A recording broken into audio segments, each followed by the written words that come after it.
January 2026. Two symbols of peace. One sat inside power. Cameras, suits, geopolitics. The other walked outside power, bare feet, empty bowls, silence. One occupied the center of global attention.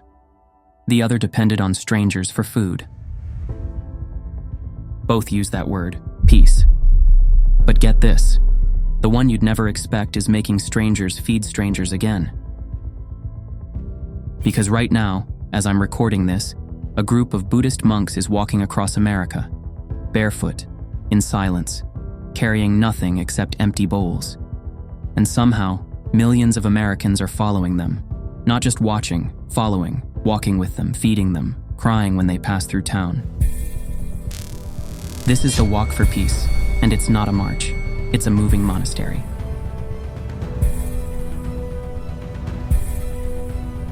Quick note. Buddha's wisdom doesn't usually cover current events. We focus on timeless teachings. But many of you asked about this walk. We're not covering this because it will fix the world. We're covering it because, in a time when everyone is trained to fight, argue, and pick sides, this walk trains something else. Attention, restraint, presence. And sometimes changing how we respond matters more than changing what happens. So today, ancient Buddhist practice meets what's happening right now in America. Let's walk.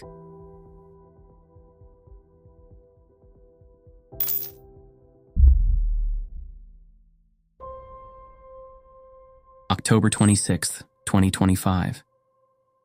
A group of monks walks out of a temple in Fort Worth, Texas, carrying nothing but bowls. They won't stop for 4 months. Reports vary by day, but it's roughly around 20 monks walking the route. The leader, a monk named Bhikkhu Panyakara. These monks come from Thai, Vietnamese, Cambodian, and Nepali Buddhist traditions, all practicing Theravāda Buddhism, the oldest surviving school. If you watched our video on the 3 schools of Buddhism, this is Theravāda, the tradition that preserves the Buddha's original teachings. They're about to walk 2,300 miles from Texas to Washington, D.C., spanning about 10 states. 120 days, no cars, no planes, no hotels. The walk starts from a site tied to the Dhammacittaya project, a planned 14-acre complex with 840 scripture stupas. They're walking from what will become one of America's largest Buddhist sites. The official message isn't a policy demand, it's a vow.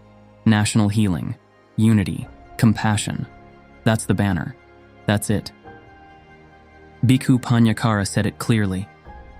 We walk not to protest, but to awaken the peace that already lives within each of us. Some walk barefoot, some sleep outdoors. All live by radical simplicity. Dhutanga in Pali, the ancient language of Buddhism. It means shaking off comfort, shaking off attachment, shaking off everything that's not essential. If you watched our recent video on the Thai forest tradition, you know this lineage takes simplicity seriously. Ajahn Chah, one of the greatest Thai forest masters, taught that comfort is the enemy of awakening. These monks, they're living that teaching. Every day, the same rhythm.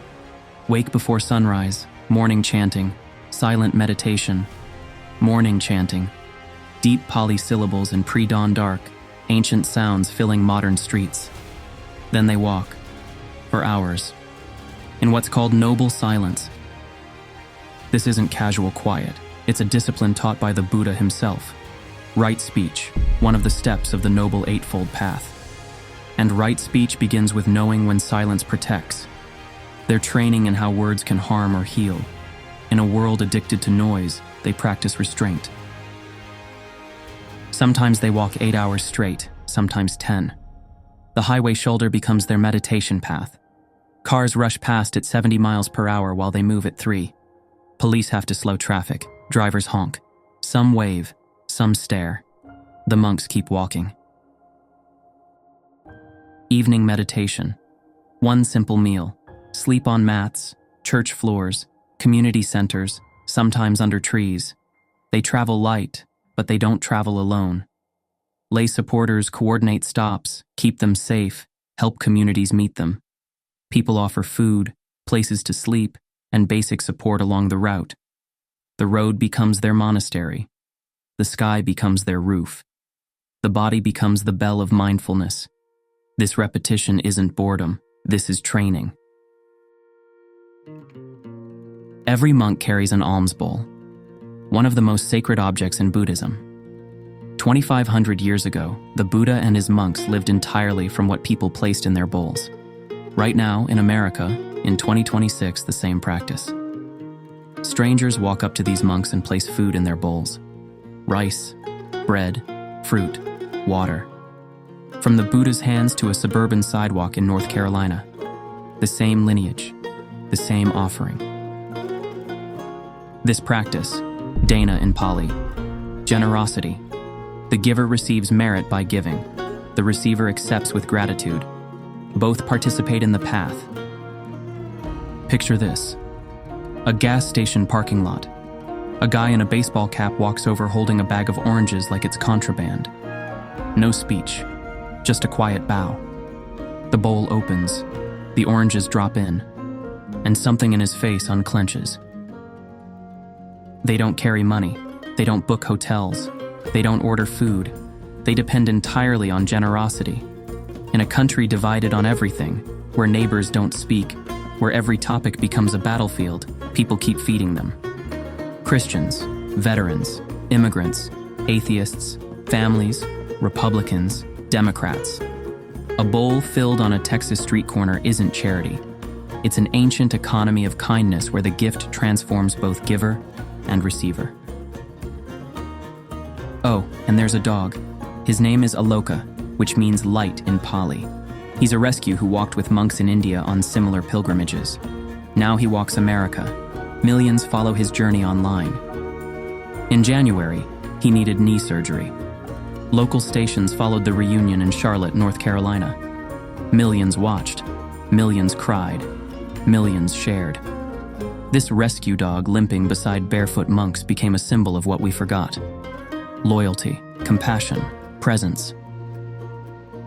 It went viral for the same reason storms go viral. You can feel it coming. Saffron robes against interstate concrete. No chants, no demands. Just the unsettling image of discipline moving through comfort. By mid-January 2026, around day 85 of their journey, they're moving through the Carolinas toward Greensboro. They've walked over 1,500 miles through Texas heat, Louisiana rain, Mississippi cold, through red states and blue states, through cities that proclaimed Walk for Peace Day like Austin did. And in 3 weeks, they arrive at the U.S. Capitol to deliver a message Washington might not want to hear. Every step carries 2,500 years.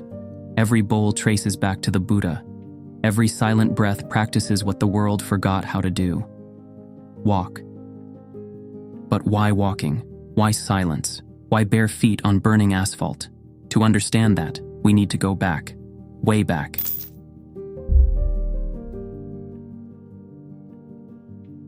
The Buddha walked for 40 years, never owned property, never stopped moving. Here's why that matters right now. 2,500 years ago in ancient India, a prince named Siddhartha walked away from a palace. He didn't ride a chariot. He didn't command an army. He didn't deliver speeches. He walked. And for the next 40 years, he kept walking, teaching, meditating, walking. He never built a temple, never settled. The Buddha was a wanderer, and walking wasn't how he traveled. Walking was how he taught. The Buddha taught something called Kankama, walking meditation. The Kankama Sutta, Anguttara Nikaya 5.29, describes it. Every step an act of sati, mindfulness, attention to the breath, attention to the body, attention to this moment. Walking to be present, then the next step, then the next. The Kankama Sutta gets specific. Walk back and forth on a designated path, eyes lowered. Focus on each foot lifting, moving, placing. Notice when your mind wanders. Bring it back, again, for hours. Some monks took this further. They practiced dhutaṅga, optional disciplines beyond the basic monastic rules. Ekasanika, eating 1 meal per day. Rukamula Sanasana, sleeping under trees, walking barefoot by choice. In the Satipatthana Sutta, the body becomes the first classroom. Some monks on this walk barefoot, feet wrapped in bandages.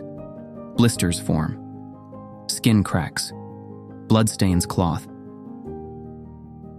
Every wound, a lesson in anicca, impermanence. Every ache, a meditation on endurance. Every step, an offering. The weather doesn't pause for them. They walk through rain, through southern heat, through winter mornings, through storms. Sometimes the highway shoulder is so narrow the cars feel like they're breathing past you. The weather becomes another teacher. Discomfort isn't the enemy. Discomfort is the curriculum. And that bowl, it represents renunciation, humility, interdependence. Preserved in the Vinaya Pitaka, the monastic code attributed to the Buddha and maintained by the early Buddhist community, are the proper ways to receive alms. Stand in silence, eyes lowered, accept with gratitude, offer nothing in return except merit. The same code practiced today, the same silence, the same humility, the same gratitude. Walking isn't transportation, walking is transformation. Every step, a verse, every breath, a teaching, every blister, a sermon. This walk across America is the same walk the Buddha walked across India for 40 years. The road was the temple. The journey was the teaching. And right now, that road is Highway 74 in North Carolina. That temple is America. The Buddha walked through a world of rival kingdoms and human suffering, teaching peace in the middle of conflict. These monks, they're walking through something similar, and in some ways, harder.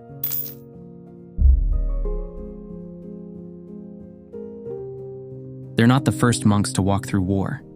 In 1992, after Cambodia's genocide, 1 to 2 million people dead, the country covered in landmines, a Buddhist monk named Maha Ghosananda said, "Let's walk for peace." Through the minefields, unarmed, unprotected, walking. This pilgrimage called Dhammayitra, pilgrimage of truth, walked through landmine fields to reconcile enemies, to heal trauma, to rebuild trust between people who murdered each other's families. This is Buddhism lived. If you watched our video on Zen Buddhism, you know Buddhism doesn't separate philosophy from action. Before that, during the Vietnam War, a Vietnamese monk named Thich Nhat Hanh walked for peace while bombs fell, while villages burned, while empires collided. He coined a phrase, "Peace is every step." Every step you take either creates peace or creates violence, in your mind, in your heart, in the world. This walk across America continues that lineage. November 19th, 2025. Near Dayton, Texas. A truck hits the escort vehicle. 2 monks seriously injured. One monk, Bhante Dham Phomasan, a 58-year-old abbot based in Atlanta, suffered substantial leg injuries. He was flown by helicopter to a hospital in Houston. According to the Associated Press, he underwent a series of surgeries to heal broken bones. The prognosis was good. And he continued supporting the walk. No anger, no blame, no lawsuit, no press conference demanding justice. This is karuna, compassion, even toward the driver who hit them. As the monks pass through cities, local police provide escorts. Patrol cars drive slowly behind them. Traffic slows, roads pause. Ancient renunciants who own nothing, protected by modern state power. Blue lights flashing, sirens silent. For a moment, a civilization built on speed slows down for stillness. People sit in their cars, engines idling, phones recording, watching monks who walked for hours to arrive nowhere. And somehow that pause feels like the most important thing happening on that road.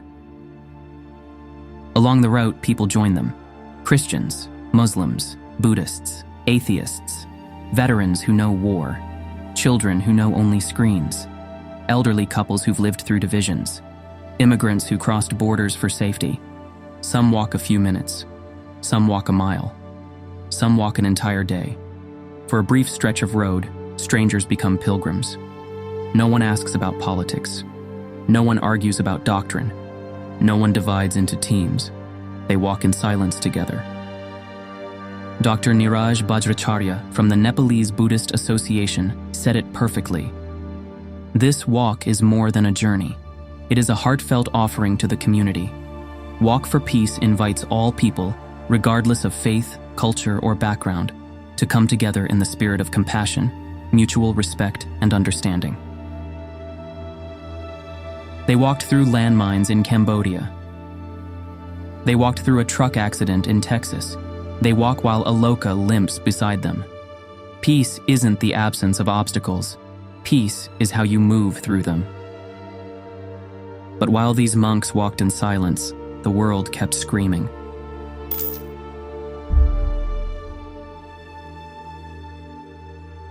While these monks were walking, something strange happened in Washington. In January 2026, according to international reports, Maria Corina Machado, the official 2025 Nobel Peace Prize laureate, a Venezuelan opposition leader, presented her physical Nobel medal to Donald Trump. The medal, the object. The Nobel Committee immediately clarified the prize cannot be transferred. Trump is not and has never been a Nobel laureate. He was given the medal by the laureate as a political gesture. Norwegian politicians called it absurd. Nobel officials clarified the prize can't be transferred. At the exact same moment, Buddhist monks were walking barefoot through America, depending on Dana, accepting whatever people freely offered. One held a medal, the other held nothing. This is the world they're walking through. Ukraine. Year 4 of the war, and there were still no clear signs of serious peace negotiations. Winter attacks hammering energy infrastructure. Cities destroyed, hospitals bombed, millions displaced. The war everyone predicted would end in weeks now entering year 4 with no resolution in sight. This is the world they're walking through. Iran. December 28th, protests erupt. By mid-January, multiple outlets were reporting death tolls in the thousands, with a nationwide internet blackout beginning January 8th. Total information cut off. Death sentences issued, refugees fleeing to Turkey, a nation convulsing while the world watches through a darkening screen. And the noise doesn't stop. The feed keeps refreshing, every headline screaming for attention, every crisis demanding a side, every conflict requiring an enemy. And through it all, these monks kept walking. Two models of peace, same moment in history: peace through dominance, peace enforced by leverage, peace maintained through fear, announced from podiums, defended with weapons, measured in victories. Or peace through discipline, peace cultivated in breath, peace practiced in steps, walked on asphalt, accepted with open hands, measured in moments. One is a trophy, the other is training. One you hold, the other becomes you. The Dhammapada, verse 5 says, "Hatred is never appeased by hatred. By non-hatred alone is hatred appeased." This teaching, 2,500 years old, playing out on American highways right now. While armies moved, monks accepted rice. While leaders threatened, monks walked in silence. While nations divided, strangers became pilgrims. This is what peace actually looks like. And in 2 weeks, they arrive at the Capitol. The question isn't, will Congress listen? The question is, did we?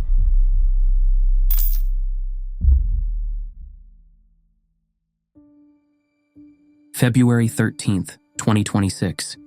If you're watching this before that date, it hasn't happened yet. If you're watching after, you know how it ends. They arrive at the U.S. Capitol. 120 days of walking, 2,300 miles. Bare feet, 1 meal per day, sleeping under trees. They hope to petition Congress to recognize Vesak, Buddha's birth and enlightenment, as a federal holiday. Texas already recognizes it, May 15th, 2025. 1.1 million Buddhists in Texas alone. Will Congress listen? Will politicians who agree on nothing agree to honor peace? But listen to what the monks themselves say about why they walk. They wrote this. Some people may doubt that our walk can bring peace to the world, and we understand that doubt completely. Our walking itself cannot create peace, but when someone encounters us, when our message touches something deep within them, when it awakens the peace that has always lived quietly in their own heart, something sacred begins to unfold. They continue. That person carries something forward they didn't have before. They become more mindful in their daily life, more present with each breath. They speak a little more gently to their child. They listen more patiently to their partner. They extend kindness to a stranger who needed it desperately. And that stranger, touched by unexpected compassion, carries it forward to someone else, ripple by ripple, heart by heart, moment by moment. This is their contribution, not to force peace upon the world, but to help nurture it, one awakened heart at a time. The Buddha never promised a peaceful world. He promised a path that begins in the mind, trains the heart, disciplines desire, dissolves hatred at its root. Bhikkhu Panyakara said, "My hope is when this walk ends, the people we met will continue practicing mindfulness and find peace." You can't hold peace like a medal. Peace becomes you. Every step either creates peace or creates violence, in your mind, in your heart, in the world. They walk 2,300 miles. Can you walk 1 mile in silence? They ate 1 meal per day mindfully. Can you eat 1 meal without your phone? They practice dana, giving without expectation. Can you give to someone who can't repay you? 3 weeks from now, or 3 weeks ago, depending on when you watch this, millions of Americans will witness their arrival. Cameras will film. Politicians might speak. Headlines will analyze. But the real question isn't what happens in Washington. The real question is what happens in us. This is a sutra written in footprints, and the teaching is simple. Peace begins with a single step. See you in the next one. If you want to see what happens when they arrive, subscribe so you don't miss it. Drop a comment. Would you walk 1 mile in mindful silence? And share this with someone who needs to remember what peace actually looks like. Peace begins with a single step.